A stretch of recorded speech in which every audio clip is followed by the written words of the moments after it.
नमस्कार, बहुत स्वागत है आपका न्यूज़ 18 का डिजिटल प्लेटफॉर्म आप देख रहे हैं और मैं हूं रितु सिंह। इन दिनों सोने चांदी के दाम में काफ़ी उतार चढ़ाव देखने को मिल रहा है और इसके पीछे कारण क्या है ये जानना बहुत ज़रूरी है, क्योंकि मिडिल ईस्ट में जिस तरह से तनाव की स्थिति बन रही है, रोज़ाना नए नए अपडेट्स और रोज़ाना कुछ हैरान कर देने वाली वो तस्वीरें कि हमले कितने तेज़ होते जा रहे हैं। लेकिन इसका असर सोने और चांदी पर क्यों पड़ता है, कैसे पड़ता है और कितना प्रभाव आने वाले समय में पड़ सकता है। और अगर आपने भी इन्वेस्ट किया है तो आप भी जानना चाहते होंगे कि आने वाले समय के लिए आपको किन चीज़ों का ध्यान रखना है। ये सब कुछ हम जानने की कोशिश करेंगे और सोने चांदी के इर्द गिर्द आपके मन में जितने सवाल हैं वो सब कुछ हम जानेंगे। मेरे साथ एक्सपर्ट हैं शरद कोहली जी, बहुत स्वागत है आपका news 18 thank you so much. तो सबसे पहले शरद जी, मैं यही समझना चाहूँगी कि आखिर इतना ज़्यादा उतार चढ़ाव क्यों देखने को मिल रहा है। देखिए, जब अभी ये लड़ाई शुरू नहीं हुई थी फ्राइडे सैटरडे को, तो फ्राइडे को सोना पहले से ही ऐसा लगा कि कुछ ट्रेडर्स ने एंटिसिपेट किया था कि शायद ईरान पर हमला होने वाला है। और आप देखें तो जो कॉमेक्स में न्यूयॉर्क में जहाँ से प्राइस चलती है वहाँ पर करीब 5200 और $5300 के बीच में ये बंद हुआ। और उसके बाद सैटरडे संडे को आप जानते हैं लड़ाई छिड़ गई। अब जब लड़ाई छिड़ गई तो सैटरडे संडे को बहुत ज़्यादा स्पेकुलेशन होने लगा, लोग सोचने लगे अब ये 5500 5600 यानी कि भारतीय रुपए में शायद 2 लाख रुपए पहुंच जाए प्रति 10 ग्राम वगैरह वगैरह, बहुत सारी अटकलें लगाई जाने लगी। और जैसे ही सोमवार को मार्केट खुली, क्योंकि सैटरडे संडे तो मार्केट बंद रहती है, भारत की भी बंद रहती है, वहाँ भी बंद रहती है, तो ये करीब 5350 और $5400 तक ही खुला। जो लोग सोच रहे थे उतना ये नहीं खुला। शुरू में तो इसलिए नहीं खुला क्योंकि लोगों को लगा भाई अभी पता नहीं लड़ाई कितनी देर चलती है, और दूसरे दिन खमीनाई साहब की मारे जाने की भी खबर आ गई, तो लोगों को लगा कि अब तो शायद लड़ाई सब खत्म ही हो जाएगी। उसके बाद फिर जब लड़ाई आगे चली तो लोगों ने फिर एंटिसिपेट करने शुरू कर दिया, तो फिर आपने देखा है $5400 पार कर गया जी। अब जो परिस्थिति है इस समय हम जो बात कर रहे हैं, आज मंगलवार है, लड़ाई को लगभग आप लगाएं तो सैटरडे संडे मंडे चौथा दिन आज शुरू हो चुका है। तो अब क्या हो गया है कि ऋतु दो विपरीत फैक्टर्स सोने चांदी की कीमतों को ड्रॉ कर रहे हैं। एक तरफ जहां लड़ाई चल रही है, और लड़ाई की तो हम आप पहले भी बात कर चुके हैं, जब जब जियोपॉलिटिकल टेंशन्स होती हैं तो सोने को एक रिस्क का हेज माना जाता है कि आप जब रिस्की सिचुएशन हो, जब ऐसी सिचुएशन हो जहां पर अशांति फैल रही है, तो सोने में लोग उसकी तरफ झुकाव होता है। पर दूसरा एक और फैक्टर इसको ड्राइव कर रहा है, वो शायद ज़्यादा लोगों को जानकारी नहीं है, क्योंकि जो लोग भी सोने चांदी में ट्रेड करते हैं वो ये सोच रहे हैं कि भाई लड़ाई चल रही है, सोना क्यों नहीं बढ़ रहा। पहली बात तो आपकी इजाज़त से मैं एक बात ज़रूर न्यूज़ 18 के जितने फॉलोअर्स व्यूअर्स सब्सक्राइबर्स हैं, एक बात मैं कहना चाहूँगा आपकी इजाज़त से, वो ये कि अगर आप सोने चांदी में आजकल प्रॉफिट कमा रहे हैं बढ़ने की वजह से, पीछे नीचे चला गया था, आपको पता होगा काफ़ी नीचे चला गया था, काफ़ी डाउन में थे। अब अगर आपको मुनाफा हुआ है तो उस मुनाफे से खुश होना लाजमी है, जिसको भी मुनाफा होता है अंदर से खुशी होती है। पर ऋतु जो इसके कारण है ना, जिस कारण से बढ़ रहा है वो कारण अच्छे नहीं है, ये तो हम सब जानते हैं। जान माल का नुकसान हो रहा है, काफी ज्यादा लोग मर रहे हैं, तो मुझे लग रहा है कि उनको थोड़ा सा इन भावनाओं का भी सम्मान रखना चाहिए। तो एक मिक्स्ड फीलिंग लोगों के अंदर है जो रहनी भी चाहिए। बिल्कुल, क्योंकि शरद जी मैं यहाँ पे आप यही रोक कर बोलना चाहूँगी कि अब जब भी दाम बढ़ते हैं, जिन्होंने इन्वेस्ट कर रखा है उनके मन में खुशी होती है कि और ज़्यादा बढ़ने चाहिए, लेकिन इन कंडीशंस में हम ये एक्सपेक्ट नहीं कर सकते कि हाँ ये दाम और ज़्यादा। जी हाँ, क्योंकि कारण उसके ठीक नहीं है। अब क्या करें, सोने को पसंद ही ये सब कारण है। अब मैं आता हूँ वापस कि दूसरा कारण क्या है जो सोने को बहुत ऊपर नहीं जाने दे रहा, ये लोग ज़्यादा जानना चाह रहे हैं। ऊपर जाने दे रहा है ये तो जियोपॉलिटिकल, अब मेरे ख्याल न्यूज़ 18 इतनी ज़्यादा इसकी चर्चा रही है कि सबको पता लग गया है कि अगर जियोपॉलिटिकल टेंशन्स होती हैं तो सोना ऊपर जाता है। ये बात तो अब विदित है।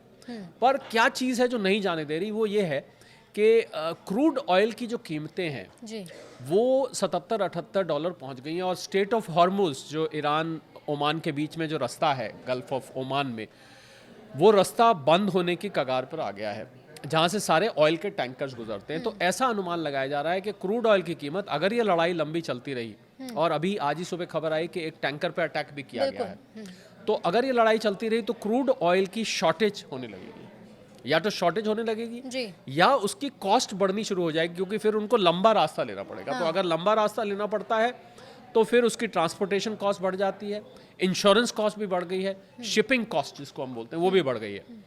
तो उसके कारण से ऋतु हो क्या रहा है कि ये उम्मीद की जा रही है कि शायद महंगाई बढ़े और अगर महंगाई बढ़ती है तो आप ये सोचिए कि महंगाई बढ़ने का मतलब है कि जो फेडरल बैंक रेट्स है उसमें कट नहीं करेगा, बल्कि फेडरल बैंक यानी सेंट्रल बैंक रेट और बढ़ा देगा। और आपको याद होगा आप ही के पॉडकास्ट में एक बार हमने चर्चा की थी कि क्या क्या वो फैक्टर्स हैं जो सोने और चांदी की कीमतों को ऊपर नीचे ले जाते हैं। उसमें से एक फैक्टर है फेड के यानी सेंट्रल बैंक के रेट्स को कट करना। जब जब ये रेट्स कट होते हैं तो सोना ऊपर जाता है। अब ये रेट्स बढ़ने की उम्मीद नजर आ रही है, तो ये एक दूसरा फैक्टर है जो सोने और चांदी की कीमतों को नीचे की तरफ खींच रहा है। परंतु अभी क्योंकि हम जब बात कर रहे हैं तो शायद $5300 के आसपास है। एक फैक्टर ऊपर खींच रहा है, एक फैक्टर नीचे खींच रहा है। तो जो जो महंगाई बढ़ने की आशंका ज्यादा जताई जा रही है त्यों तो वो नीचे आता है, और जब जब लड़ाई के और घमासान होने के संकेत मिलते हैं तो वो ऊपर जाता है। इसके अलावा हमें ये भी नहीं भूलना चाहिए कि जब जब ये ऊपर जाता है तो जिन लोगों ने $5000, $5100 यानी कि 1,60,000, 1,55,000 पे ऋतु खरीदा था जी, वो लोग अपना प्रॉफिट भी बुक कर रहे हैं। हाँ। क्योंकि इसकी ट्रेडिंग भी होती है, तो ट्रेडिंग प्रॉफिट भी बुक होता है, इसको हम प्रॉफिट बुकिंग कहते हैं। इसीलिए आपको ये $5300 और $5400 के बीच में, या मैं यूँ कहूँ $5250 और $5400 के बीच में घूमता हुआ दिखाई दे रहा है। तो ये दो इस समय मेन फैक्टर्स हैं जो लोगों को ध्यान में रखने चाहिए। शरद जी, अगर सोने और चांदी को अगर हम कंपेयर करें, हमने देखा कि चांदी में काफ़ी ज़्यादा उछाल बीते दिनों देखने को, बीते महीनों में देखने को मिला था। फिलहाल जो स्थिति बनी हुई है ईरान और इजराइल अमेरिका के बीच में, जिस तरह से परिस्थितियां बदलती जा रही हैं, ऐसे में सोना ज़्यादा बढ़ने का अनुमान लगाया जाए या फिर चांदी? जियोपॉलिटिकल अगर हम खाली रीजंस लें ऋतु, तो सोना ज़्यादा चढ़ता है, पर चांदी तो वैसे ही बहुत चंचल है। तो चांदी की क्योंकि इंडस्ट्रियल यूज़ पे, इनफैक्ट अगर मैं इसको दूसरे तरीके से बोलूं तो जिन चीज़ों में चांदी का इस्तेमाल होता है, सेमीकंडक्टर चिप्स हैं और आपके आर्टिफिशियल इंटेलिजेंस डेटा इक्विपमेंट है, सोलर सेल्स हैं, इलेक्ट्रिक व्हीकल्स है और भी अन्य इलेक्ट्रॉनिक उपकरण हैं। तो जब परिस्थिति में अनिश्चितता आती है तो इन चीज़ों का इस्तेमाल, ऐसा लगता है कि इनकी सप्लाई रुक जाएगी, इनकी प्रोडक्शन रुक जाएगी, इनको लोगों तक पहुंच नहीं पाएगी, तो शायद चांदी की डिमांड वहाँ से कम हो। तो चांदी की भी एक मिक्स्ड प्रक्रिया है, यानी कि एक तरफ सोने के साथ साथ भी चलती है, यानी कि जो जिन कारणों का अभी हमने जिक्र किया उसमें सोना चांदी साथ साथ भी चलते हैं, और चांदी का भी अलग राह भी ले लेती है जब ऐसे किसी फैक्टर्स का समझ में आता है कि अब ये प्रोडक्शन इन चीज़ों का कहीं रुक ना जाए, कहीं उसमें कमी ना आ जाए, क्योंकि चांदी की जो 55% डिमांड है वो इन चीज़ों की वजह से है। तो इसलिए चांदी की चाल कभी कभी आपको एक साथ दिखेगी, पर कभी कभी आपने देखा अभी जब सोना $5400 पहुंचा तो चांदी उतनी नहीं चढ़ी, सोना चढ़ गया, पर जब गिरे तो दोनों गिरे। तो आपको दोनों जरूरी नहीं कि सिंक्रोनाइज होते हुए चढ़ते और उतरते दिखाई देंगे। लेकिन इसमें जब भी हम सोने चांदी की कीमतों की बात करते हैं तो इसमें एक ट्रम्प साहब के मूड का भी जिक्र आप हमेशा करते हैं, तो क्या इस बार, क्योंकि देशों के बीच में जिस तरह से हम देख रहे हैं कि पूरे युद्ध की स्थिति बनी हुई है, क्या इसमें वो वाला फैक्टर भी काम करेगा?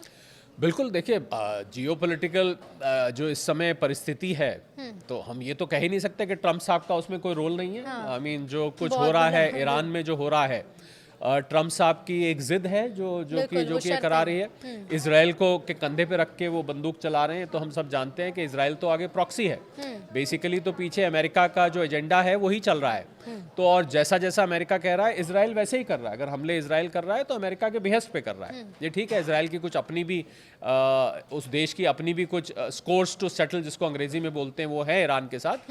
पर बेसिकली तो ट्रम्प साहब का तो इसमें बहुत बड़ा रोल है ही, क्योंकि ट्रम्प साहब को जो कंफ्यूजन क्रिएट हुआ है। और एक चीज़ और, आपने जब ट्रम्प साहब का जिक्र किया तो मुझे लग रहा है ये वीडियो अधूरा रह जाएगा अगर मैं इस बात पे बात ना करूं कि युद्ध होने से पहले ऋतु हमने देखा कि जो टैरिफ की पॉलिसी थी, जो कि एक बहुत बड़ा कारण रहा पिछले एक साल में सोने चांदी के चढ़ने का, उस टैरिफ की पॉलिसी की बीच मझधार में सुई लटकी हुई है।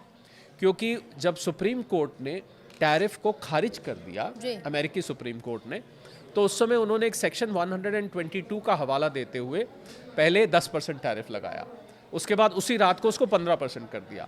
फाइनल जो नोटिफिकेशन आया वो 10% का आया। फिर उसके बाद वो पार्लियामेंट में, यानी कि वहाँ के कांग्रेस बोलते हैं उसको, कांग्रेस में आए, उन्होंने स्टेट ऑफ यूनियन एड्रेस होता है, वहाँ उन्होंने ये तक कह दिया कि जो देश ये सोच रहे हैं कि सुप्रीम कोर्ट के फैसले की वजह से वो अब टैरिफ नहीं देंगे वगैरह वगैरह, तो वो मेरे साथ गेम ना खेले, मैं पहले से भी ज़्यादा लगा दूंगा उनके ऊपर।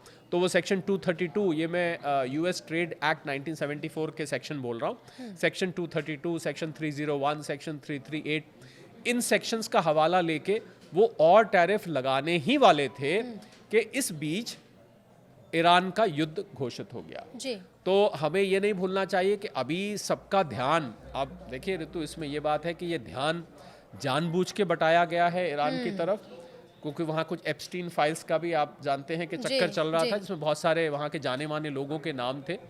उसकी वजह से ये ध्यान इधर बटाया गया है, या उस टैरिफ को कुछ टाइम के लिए लोग भूल जाएं, क्योंकि उनकी साख प्रश्न में आ गई थी। बहुत ऐसा लग रहा था मेरी बहुत बेइज्जती हुई है, सुप्रीम कोर्ट ने मेरे आज तक के जो डील्स हुई थी, जितनी भी ट्रेड डील्स, वो सारी ट्रेड डील्स बेकार हो गई। तो उनको लगा ये तो मेरी साख पर प्रश्न आ गया, तो उन्होंने, ऐसा लगता है कुछ लोग ये कह रहे हैं कि भाई ईरान का ये सारा इसी वजह से उस टाइम शुरू हो गया।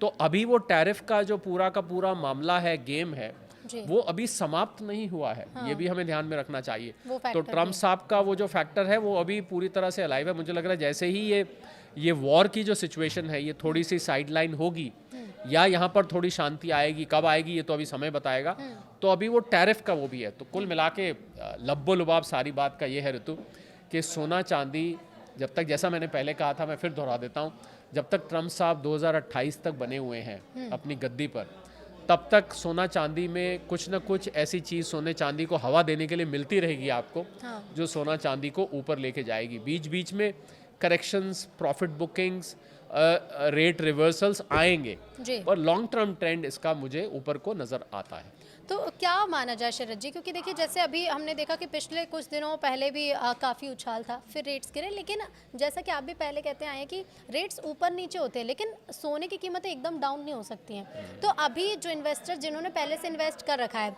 अगर क्योंकि कीमतें बढ़ रही हैं, तो ऐसे में उन्हें क्या करना चाहिए? जो उन्होंने इन्वेस्ट करा है वो निकाल लें, या फिर अभी और इंतज़ार करें, क्योंकि टेंशन बढ़ती जा रही है? बहुत अच्छा सवाल है ये। देखिए, दो तरीके के इन्वेस्टर्स हैं ऋतु। एक है जिन्होंने लंबे वक्त के लिए लेके रखा हुआ है। इनमें मैं वो लोग भी ले लेता हूँ जिनके घर पे ज्वेलरी वगैरह पड़ी है, जो लंबे समय तक रखे रहते हैं। तो एक तो लंबे वक्त के इन्वेस्टर्स के लिए तो मैं सलाह दूंगा कि अभी आप इसको आराम से रखिए। हालांकि हम कोई निवेश की सलाह नहीं दे, निवेश की सलाह आप अपने रजिस्टर्ड जो आपके इन्वेस्टमेंट एडवाइजर है उनसे लीजिए, पर एक एनालिसिस के तौर पर इसको लंबे वक्त के लिए रखा जा सकता है, पहली बात। दूसरा, जो शॉर्ट टू मिड टर्म है, अब इसमें दो कैटेगरी के लोग हैं तो ध्यान दीजिएगा। एक वो लोग हैं जिन्होंने बहुत ऊंची प्राइस पर, जब 1,80,000 पहुंचा था तब खरीद लिया कि ये और ज्यादा रेट और ज्यादा, तो वो तो अब फंसे हुए हैं। उनको मैं लॉस बुक करने की तो सलाह नहीं दूंगा कि आप घाटे पे, इस टाइम 1,60,000 के आसपास या 1,65,000 के आसपास है, कि आप घाटे पे बेच दें, ये तो मैं कतई सलाह नहीं दूंगा, पहली बात। दूसरी बात, दूसरे वो कैटेगरी के लोग हैं जिन्होंने पुराने रेट पे लिया हुआ है पर अब वो बेचना चाहते हैं। तो अगर तो आप शॉर्ट टर्म अपना वर्किंग कैपिटल रोटेट कर रहे हैं, यानी कि बार बार खरीद कर बेच कर उन्होंने अपना जो रूटीन का पैसा है वो लगा दिया है, तो वो तो ज़्यादा दिन तक उसको पैसे को फंसा नहीं सकते हैं। तो अगर आप प्रॉफिट में हैं तो थोड़ा प्रॉफिट बुक कर लीजिए। अगर आपका, मान लीजिए आपने 1.5 लाख पे लिया था, या आपने 1,40,000 पे लिया था जब गिर गया था, आपको याद होगा 46,000-47,000 डॉलर पे पहुँच गया था, तो आपको अब थोड़ा बहुत मुनाफा मिल रहा है, आप उसको बुक कर सकते हैं। पर फिर भी मैं ऋतु, ये जो दूसरी कैटेगरी वाली मैंने जिक्र किया ना, इनके साथ मैं ज़्यादा खड़ा नहीं रहता हूँ। मैं उन लोगों के साथ व्यक्तिगत तौर पे खड़ा रहता हूँ जो कि लंबे वक्त के लिए इसको रखते हैं। तो इसलिए मेरी फिर भी मैं तो यही कहूँगा कि अगर मैं होता शायद, तो मैं 2 से 5 साल का नज़रिया, जैसे मैंने आपको पहले भी कहा था, न्यूज़ 18 पे मैंने लगातार ये बात बोली है कि इसको लंबे वक्त के लिए रखना चाहिए। अगर आप 2 से 5 साल रखेंगे तो परिस्थिति यहाँ से, ये जो जियोपॉलिटिकल परिस्थिति पैदा हुई है ना ऋतु, ये भले ही ये आग अभी ठंडी हो जाए, हालांकि अभी तो कोई ठंडी होती नजर आ नहीं रही है, पर ये एक दफे चिंगारी अब लग चुकी है। तो ये रह के थोड़े थोड़े टाइम बाद आपको यहाँ से परिस्थिति आगे बिगड़ती दिखाई देगी। तो इसलिए अगर आप लंबे वक्त के लिए रखेंगे तो ये आपको मुनाफा कमा के देगा। ये बिल्कुल सेफ हेवन एसेट की तरह काम करेगा। अच्छा शरद जी, जब भी इस तरह की टेंशन बढ़ती है, अंतर्राष्ट्रीय स्तर की मैं बात कर रही हूँ, जैसे अभी ईरान, इजराइल और अमेरिका के बीच में बढ़ी हुई है, तो ये फैक्टर्स गोल्ड की कीमतों को क्या लंबे समय के लिए बढ़ा देते हैं, या फिर ये कुछ समय के लिए सीमित है? देखिए, जितने दिन टेंशन उठती है, होता तो उतने दिन के लिए है। अब मैं एक उदाहरण लेता हूँ, अभी जैसे ईरान की, हम सब भी यही चाहेंगे कि ये टेंशन शांत हो जाए।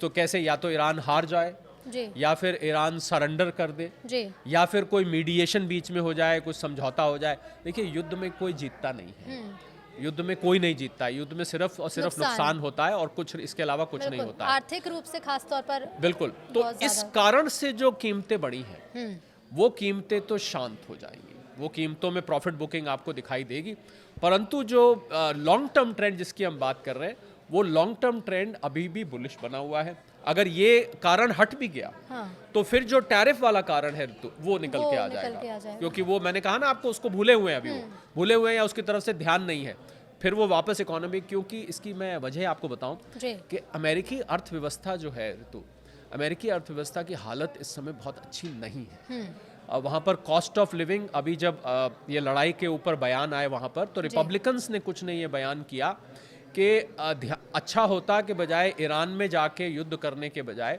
आप अगर अपने देश की कॉस्ट ऑफ लिविंग पे ध्यान देते, यानी कि अपने देश में जो महंगाई है उस पर आप ध्यान देते, तो मुझे लग रहा है कॉस्ट ऑफ लिविंग, जॉब्स वहाँ निकल के नहीं आ रहे। और आपको एक बात और बता दूं कि इस सारी लड़ाई का परिणाम भले जो भी हो, एक परिणाम निश्चित है कि ये अमेरिकी अर्थव्यवस्था को और ज्यादा कमजोर करके जाएगी। और अगर अमेरिकी अर्थव्यवस्था यहाँ से कमजोर होती है ऋतु, तो ये ध्यान दीजिएगा इस बात पे, तो डॉलर कमजोर होगा। और आपको मैं, क्योंकि ये डॉलर का जिक्र आया है और ये सोने चांदी की कीमतों से सीधा संबंध रखता है, तो मैं आपको ये बताऊं कि डॉलर असल में इस समय कमजोर है। क्यों? क्योंकि सैद्धांतिक तौर पर जो भी देश युद्ध में जाता है उस देश की करेंसी कमजोर होती है। पर इस समय डॉलर मजबूत क्यों हुआ है? अब आप ये पूछेंगे फिर मजबूत कैसे हो गया? क्योंकि क्रूड ऑयल की कीमतें बढ़ जाने की वजह से, और क्रूड ऑयल की ट्रेडिंग सारी की सारी डॉलर में होती है। तो अगर $70 क्रूड था और आज $78 पे खड़ा हुआ है, तो $8 फालतू देने पड़ रहे हैं उन देशों को क्रूड खरीदने के लिए। इसकी वजह से डॉलर की थोड़ी सी डिमांड बढ़ गई है। डिमांड बढ़ने की वजह से जो डॉलर इंडेक्स है, वो डॉलर इंडेक्स थोड़ा सा बढ़ गया। ये भी एक कारण है कि सोना आपको थोड़ा सा करेक्शन में आता दिख रहा है। तो परंतु जो इंट्रिंसिक वैल्यू है डॉलर की, वो कमजोर हुई है, क्योंकि अमेरिका ही इस लड़ाई में फोर फ्रंट पे है। तो उसकी करेंसी मजबूत कैसे हो सकती है? तो इसलिए मुझे लग रहा है कि आने वाले समय में डॉलर कमजोर होगा, और डॉलर कमजोर होगा तो सोना और चांदी ऊपर जाएंगे ही जाएंगे, ऐसा बिल्कुल स्पष्ट दिखाई दे रहा है। तो इसका अंजाम जो भी हो, पर ये अर्थव्यवस्था को कमजोर करके जाएगा अमेरिका की और कुछ हद तक विश्व की भी, इसमें कोई दो राय नहीं है। अच्छा शरद जी, एक और सवाल मेरे मन में है, क्योंकि जैसे ही सोमवार को बाजार खुला, हमने देखा कि शेयर मार्केट में काफ़ी गिरावट देखने को मिली थी। तो सोने चांदी और शेयर मार्केट के बीच में कैसे उसे रिलेट कर सकते हैं? यानी कि ये जो टेंशन है, इसका असर इन दोनों ही चीज़ों पर कितना अलग होता है? बड़ी अजीब सी ये रिश्तेदारी है दोनों की, सोने चांदी और शेयर मार्केट की। कभी कभी तो दोनों एक साथ चढ़ते हैं, एक साथ गिरते हैं, आपने ध्यान दिया होगा। पर ये अब ऐसा कारण है जिसमें ये ऑपोजिट चलते हैं। यानी कि अगर जियोपॉलिटिकल टेंशन्स बढ़ती हैं, युद्ध की परिस्थिति बढ़ती है, तो सोना चांदी बढ़ता है। और शेयर मार्केट तो ये हो नहीं सकता ऋतु कि एक तरफ मिसाइल चढ़ रही हो, मिसाइल गिर रही हो और सोना चांदी जिसको बोलते हैं बल्ले बल्ले करने लगे, ये नहीं हो सकता है। तो क्योंकि जो कंपनीज वहाँ लिस्टेड होती है उनका बिजनेस गिरने का डर होता है, अर्थव्यवस्थाएं गिरने का डर होता है, तो इसलिए शेयर मार्केट वहाँ से डगमगा जाती है। पर ऐसे में जब गिरावट आती है, तो ये भी मैं बताऊँ, तो ऐसे में रिकवरी भी बहुत जल्दी आती है। क्योंकि मार्केट में शॉर्ट सेलिंग होती है और फिर शॉर्ट कवरिंग भी बहुत जल्दी। जैसे कोई ऐसी खबर आएगी कि शायद ईरान से बातचीत हो जाए, शायद जैसे खमेनाई साहब का जब मारा जाना हुआ तो ऐसे लगने लगा कि भाई ये तो जो है लड़ाई जल्दी समाप्त हो जाएगी, परंतु ऐसा हुआ नहीं। तो मार्केट इस समय, मार्केट दो तरीके से चलती है, बहुत संक्षेप में बताता हूँ। या तो फंडामेंटल्स पे चलती है या फिर मार्केट चलती है न्यूज़ फ्लो पे। तो जैसी जैसी खबरें आती हैं मार्केट उस हिसाब से। इस समय मार्केट ऋतु खाली और खाली न्यूज़ फ्लो पे चल रही है। तो आप जो लोग मार्केट को फॉलो करते हैं उनको नज़र रखनी चाहिए न्यूज़ फ्लो पर। जब जब खबर आती है कोई नई मिसाइल गिरने की, नए हमले की, तो मार्केट नीचे की तरफ जाएगी और सोना चांदी बिल्कुल इसके विपरीत चलेगा। एक और सवाल मेरे मन में ये शरद जी, कि इन्वेस्टर्स जो इन्वेस्ट कर चुके हैं उनका तो समय निकला है, लेकिन जो लोग अभी इन्वेस्ट करना चाहते हैं, ये टाइम जियोपॉलिटिकल टेंशन वाला टाइम उनके लिए कितना अनुकूल प्रतिकूल हो सकता है? यानी कि उनके लिए कितना प्रॉफिटेबल हो सकता है, या फिर अभी थोड़ा सा और धैर्य रखने की ज़रूरत है? मुझे लगता है धैर्य रखने की ज़रूरत है, थोड़ा सा रुक जाइए, क्योंकि इस समय मार्केट बहुत अनस्टेबल है। और ऐसे हालात में मूवमेंट बहुत ज़्यादा होती है। ये नहीं कि $2-4 या 1-2 हज़ार ऊपर नीचे जाएगी, बहुत शार्पली ऊपर जाएगी, बहुत शार्पली नीचे। देखिए, अगर तो आप बहुत लॉन्ग टर्म के लिए लेना चाहते हैं, आप 5 साल के लिए लेना चाहते हैं, फिर तो आप इस बस पे चढ़ जाइए, यहीं से चढ़ सकते हैं आप, थोड़ा थोड़ा करके आप यहाँ से ले सकते हैं। फिर मैं कहूँगा निवेश की सलाह अपने रजिस्टर्ड एडवाइजर से लीजिए। और अगर आप शॉर्ट टर्म मिड टर्म के लिए ले रहे हैं तो मेरी सलाह ये, अभी थोड़ा सा रुक अंग्रेजी में कहावत होती है, let the dust settle down. थोड़ा सा इंतजार करिए, क्योंकि ये मामला इस समय इतना वॉलेटाइल है कि कुछ पता नहीं असल में दिक्कत क्या है। अरे तो पता नहीं लग पा रहा कि कब जाके लड़ाई रुकेगी, ये नहीं पता लगा कि क्योंकि वही होता है ना कि हम सुबह उठते जैसे खबरें पढ़ते हैं तो ईरान, इजराइल और अमेरिका के बीच की कुछ नई चीज निकल कर सामने आ जाती है। तो इसीलिए क्योंकि अनिश्चितता बनी हुई है तो इसलिए थोड़ा सा इंतजार कर लेना चाहिए, और जब थोड़ी और करेक्शन आए तो वहां से आप अपना निवेश शुरू कर सकते हैं। तो ये सलाह रहेगी हमारे जो निवेशक हैं उनके लिए कि आप पहले तो आपके जो फाइनेंशियल जिनसे आप सलाह लेते हैं उनसे सलाह ज़रूर लीजिए, लेकिन हाँ थोड़ा सा इस वक्त इंतज़ार करने की ज़रूरत है, क्योंकि जिस तरह से ये युद्ध की परिस्थितियाँ बदल रही हैं इसमें लाभ से ज़्यादा नुकसान होने के आशंका या फिर कह सकते हैं संभावनाएं बनी हुई हैं। बिल्कुल, बहुत शुक्रिया शरद जी आपका हमसे जुड़ने के लिए। तो देखिए सोने चांदी की कीमतें तो लगातार बदल रही हैं, लेकिन न्यूज़ 18 इस जिम्मेदारी के साथ आपको बताता है कि फिलहाल जो स्थिति बनी हुई है इसमें आप क्या कर सकते हैं और किन चीज़ों को ध्यान में रख सकते हैं। देखते रहिए न्यूज़ 18 का डिजिटल प्लेटफॉर्म। नमस्कार।